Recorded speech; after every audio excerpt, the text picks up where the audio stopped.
Assalamualaikum warahmatullahi wabarakatuh. Allahumma sholli ala Sayyidina Muhammad wa ala ali Sayyidina Muhammad. Pemirsa yang dirahmati Allah, marilah kita simak ceramah dari Buya Syakur Yasin dengan tema Hijab Antara Manusia dengan Allah. Sebelumnya marilah kita perbanyak sholawat minimal 1000 kali sehari, agar hidup kita penuh barokah dan mendapatkan syafaat kelak. Jangan lupa berikan dukungan kepada channel kami dengan memberikan super thanks seikhlasnya. Marilah kita doakan semoga almarhum Buya Syakur Yasin diberi tempat terbaik di sisi Allah dan amal ibadahnya diterima. Amin ya robbal alamin. Tsumma khalaqtu laka al-asya'a. Kemudian aku menciptakan segala sesuatu untuk kamu. Wa asdaltuha hijaban alaika. Tuli teklambriaken kanggo nginjabi sira, untuk menghijabi dirimu. Lalu apa bahasanya dikelambriaken kok? Iya, sampai akan di layar tuh dilepas, kelirnya tuh peratur bawah. Apa yang bahasa Indonesia kok? DPR diceber. Ya weslah. Kemudian aku kelambrekan sebagai hijab atas dirimu. Tsumma hajabtuka binafsika. Setelah segala sesuatu yang kuciptakan itu menjadi hijab atas dirimu, kemudian dirimu juga kujadikan sebagai hijab. Itu hijab pertama adalah al-asya, materi yang ada di sekitar kita ini, alam dunia maksudnya. Hajabtuka binufusil akhirin. Yang hijab yang ketiga yang menghijab kamu adalah diri orang-orang selain kamu. Sahabat kamu, anak kamu, istri kamu, mertua kamu, dan semuanya, pemerintah kamu, rakyat kamu.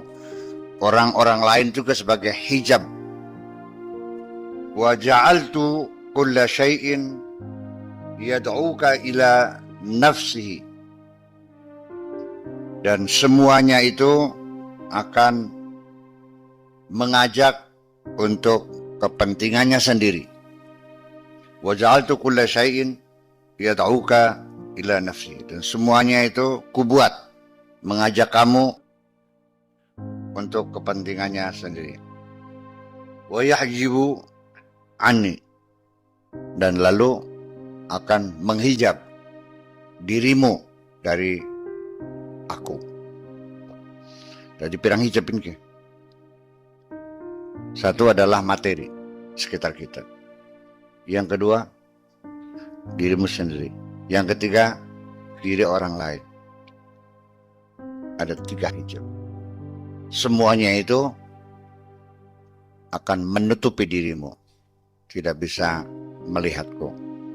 Siji bablikaton, telung lapis pisan. Langse siji, mungkin masih ada merayang. Langse loro, langse ini telu, rupat pisan. Tsumma badautu, tsumma udtu, fabadautu min khalfiha jami'a. Kemudian aku kembali dan aku tampil di belakang itu semua. Wa ta'araftu ilaika, dan aku memperkenalkan kepadamu. Wa qultu laka, dan aku berkata kepadamu, inni khaliquha kullaha. Aku yang menciptakan itu semua. Wa inni akhlaftuka 'alaiha.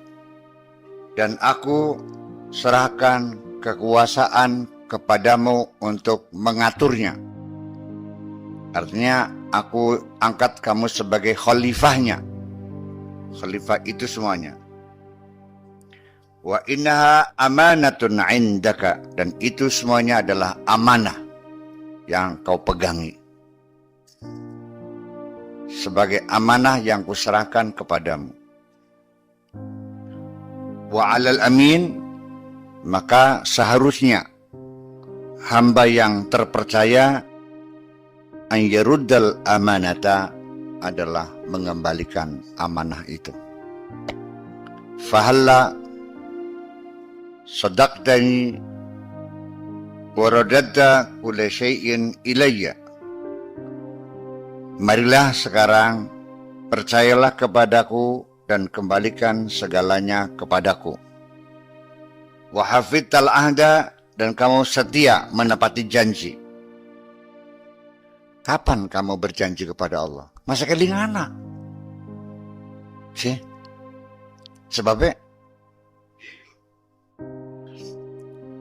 wa man awfa, qala ta'ala, wa man awfa bima ahada alihullahu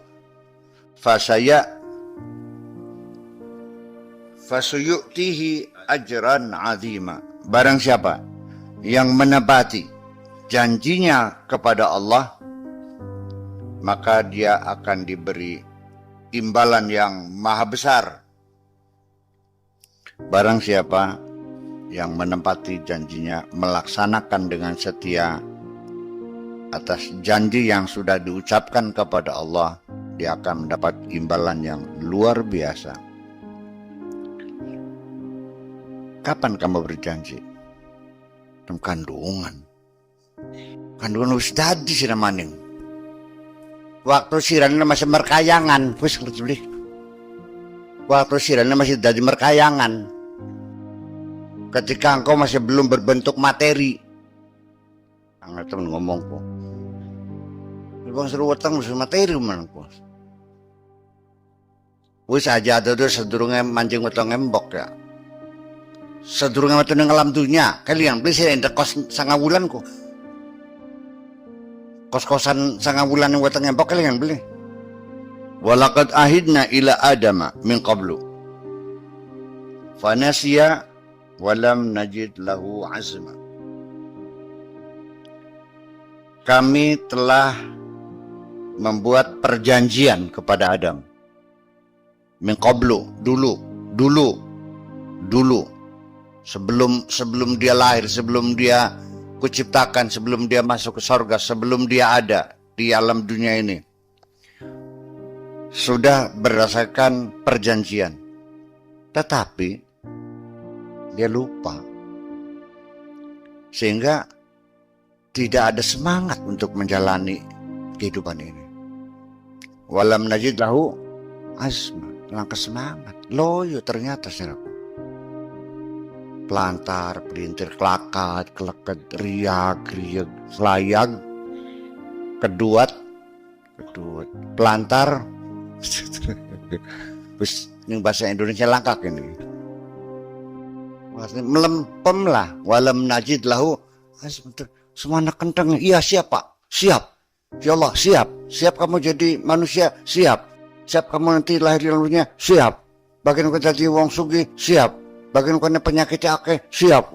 Wah ya metu. Ini kita juga sering menerima pegawai. Siap ditempatkan di mana saja, siap. Gajinya sebulan 1 juta, siap. Tugas kamu memperbaiki mesin, siap. Wah ya sudah jadi pegawai, memancing awan baik. Ya sirah kunku. Dari misalnya makan Adam masih lagi nyinggung sirah kan kayak. Yang sirah ku Adam barang emang. Ya itu, ya kenapa? Nasia artinya linglung. Itu sekedar kelalen. Linglung. Jadi gini, ini dalam ilmu linguistik. Kalau maknanya itu sesuatu yang berat, maka biasanya diucapkan dengan bahasa yang berat. Dengan hurufnya pun, hurufnya diucapkannya berat. Bakal ngentut, arane fusah. Pokok berbet arane Durrat. Durrat. Jadi alihullah sendiri itu penyimpangan dalam pengucapan sehari-hari, itu menunjukkan satu makna yang berat sekali. Itu dari linguistik aja, dari ilmu aswat ya, fonetik ya. Innama nahaituka an ta'alluqi bi syai'in ghiratan 'alaika. Semata-mata aku melarang kamu, jangan ada ketergantungan kepada apapun. Aku melarang kamu jangan bergantung kepada apapun. Demikian itu karena aku cemburu kepadamu. Yakin mak paham serok belius?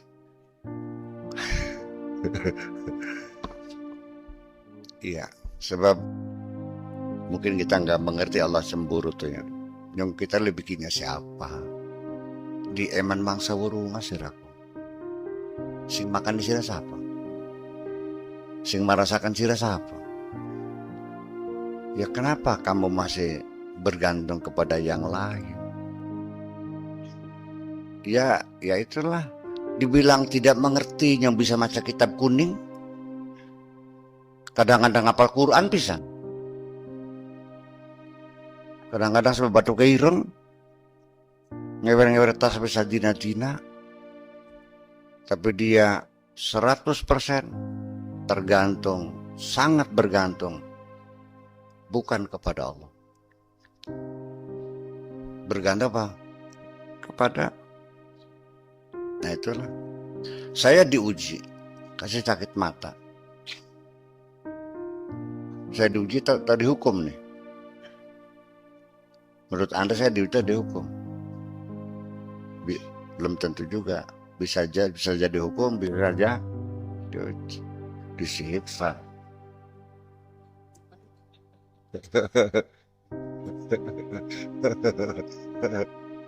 Ya betul nggak salah, nggak begitu salah nggak dia.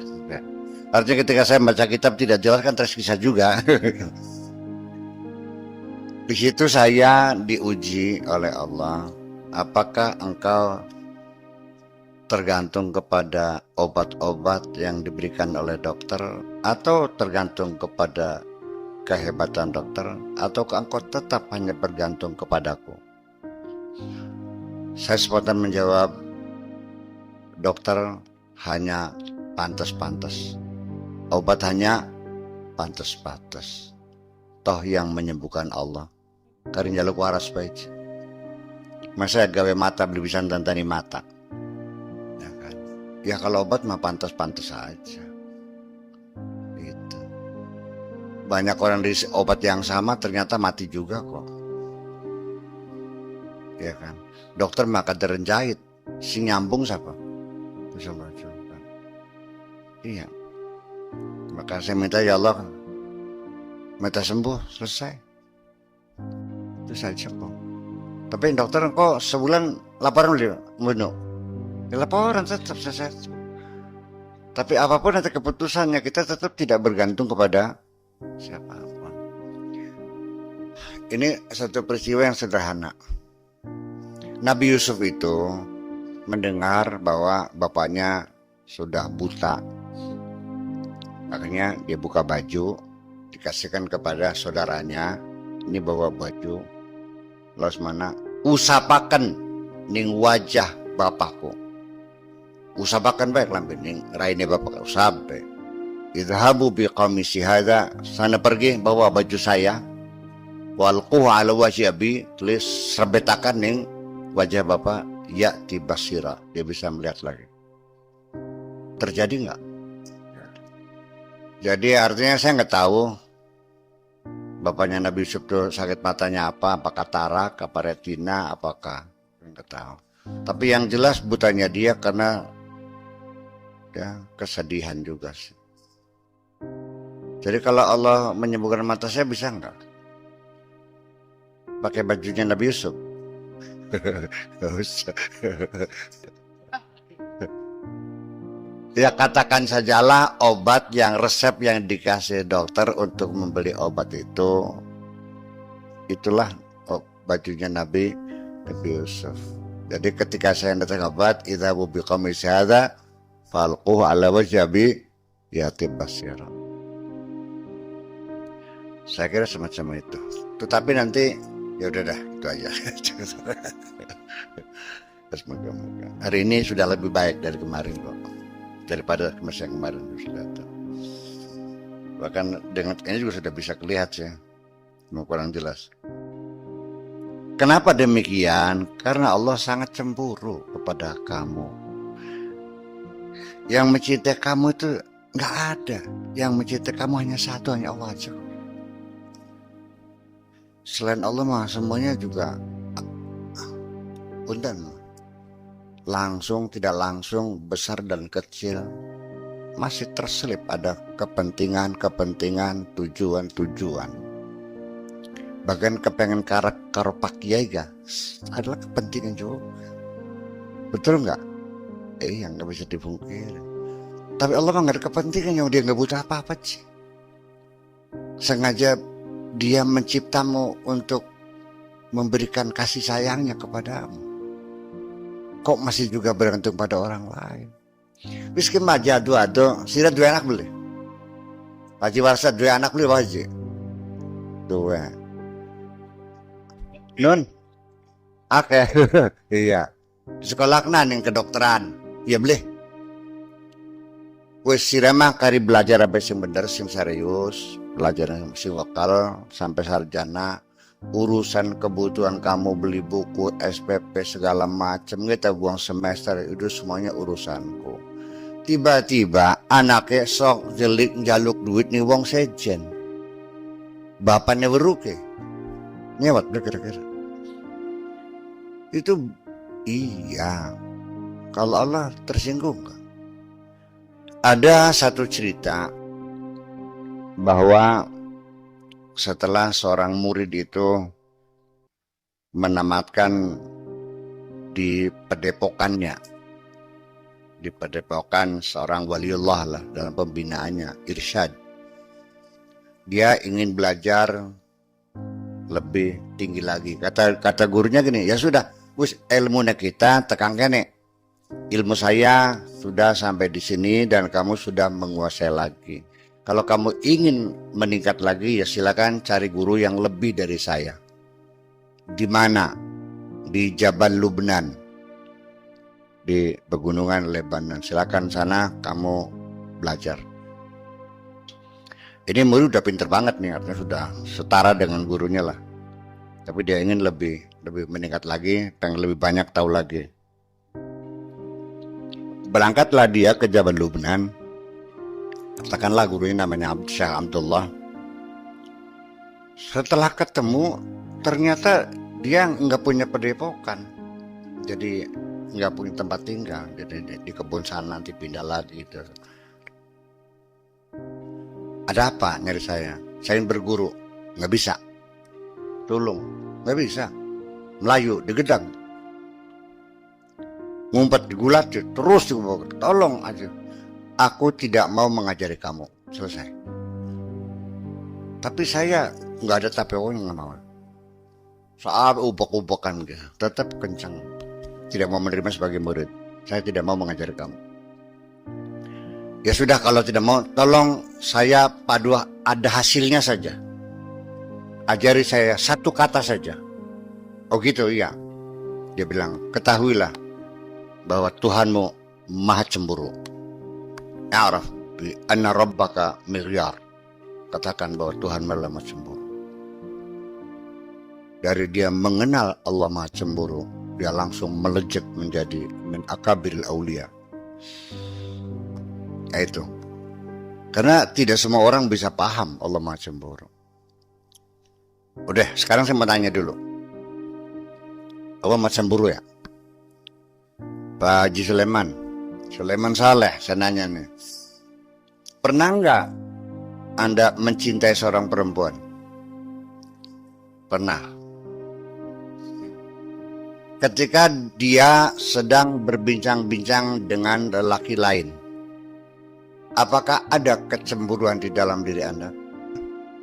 Oh, belum pernah, lewat. Mari, Kentakon neng Haji Wawan. Ya, pernah Anda jatuh cinta perempuan? Pernah. Ketika dia berbincang dengan laki lain, ada munculkah kecemburuan Anda? Seperti apa yang Anda rasakan dalam kecemburuan Anda? Ini kita mendetail ya, biar paham. Anda bakal dicabuk, Anda boleh paham pisan nanti. Allah maha cemburu, kan belum akal disirah. Ketika, udah deh, saya mau nanya deh, ada nggak yang pernah mencemburi pacarnya? Suruh ngacung siapa? Ya, oke, sekarang Wawan punya cemburuan. Dia sedang berbincang dengan cowok lain, laki lain. Adakah muncul kecemburuan?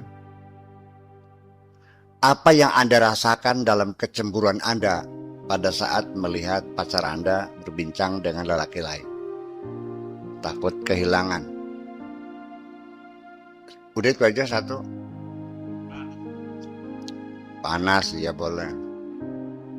Kalau perasaan ketakutan akan terjadinya pengkhianatan cinta kepadamu ada nggak?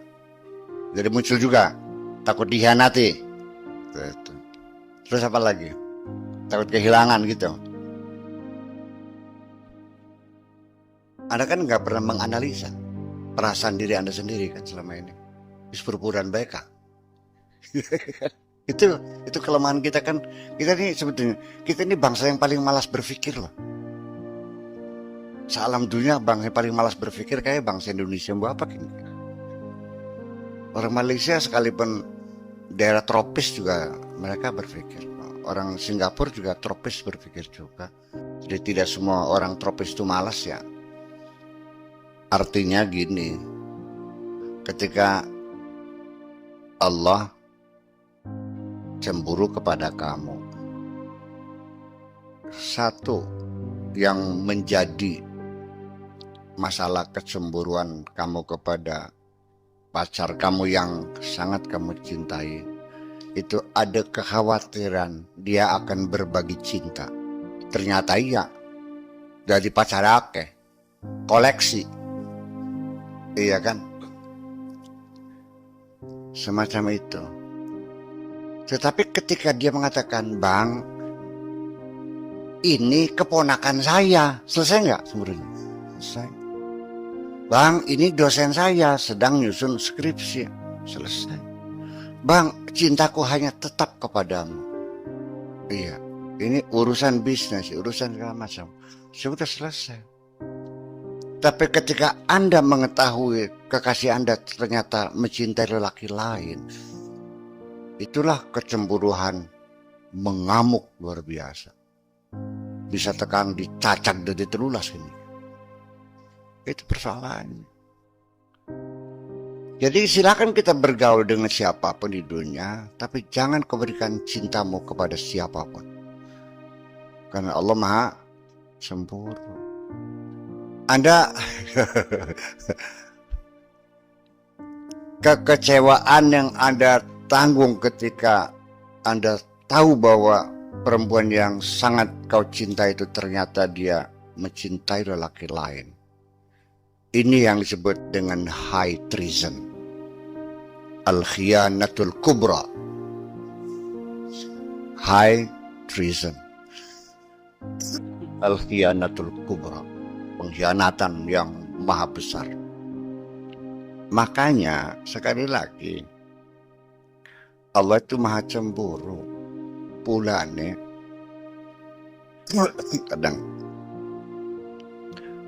Allah sangat marah sekali ketika seorang hamba sudah dinobatkan sebagai sang kekasih, ternyata dia masih mencintai yang lain. Kalau seandainya engkau bukan kekasih, nggak ada urusan. Kecemburuan hanya muncul terhadap sang kekasih. Betul nggak? Tahu nggak Anda kekecewaan orang yang dikhianati cintanya?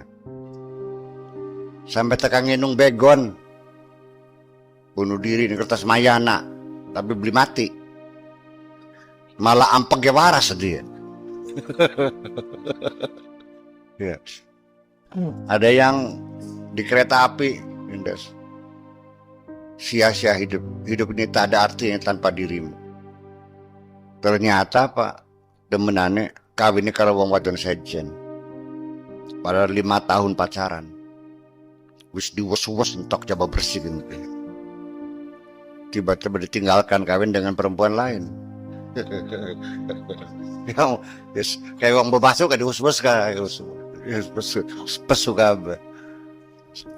Makanya saya selalu menafsirkan ketika ada masalah, seorang anak memaksakan diri dengan pilihannya sampai orang tua tidak dihiraukan. Saya katakan ini berarti sudah terlalu jauh. Saya bukan karena cinta menggebu, tidak, tapi karena sudah terlalu. Nah, seperti itu. Jadi ilmu yang sangat tinggi ternyata adalah dimiliki seorang murid yang ingin meningkatkan ilmunya hanya satu. Ketika dia menyadari bahwa Allah Maha Cemburu. Kalau Allah Maha Cemburu, sedikit gerak pun yang mencurigakan bisa menimbulkan kemarahan. Iya tabeli. Assalamualaikum. Bari mesem, waalaikumsalam. Wah, tampak sih. Wah, bikin gitu. Kira-kira panjang geding sih aku. Ya Allah ya Rabb.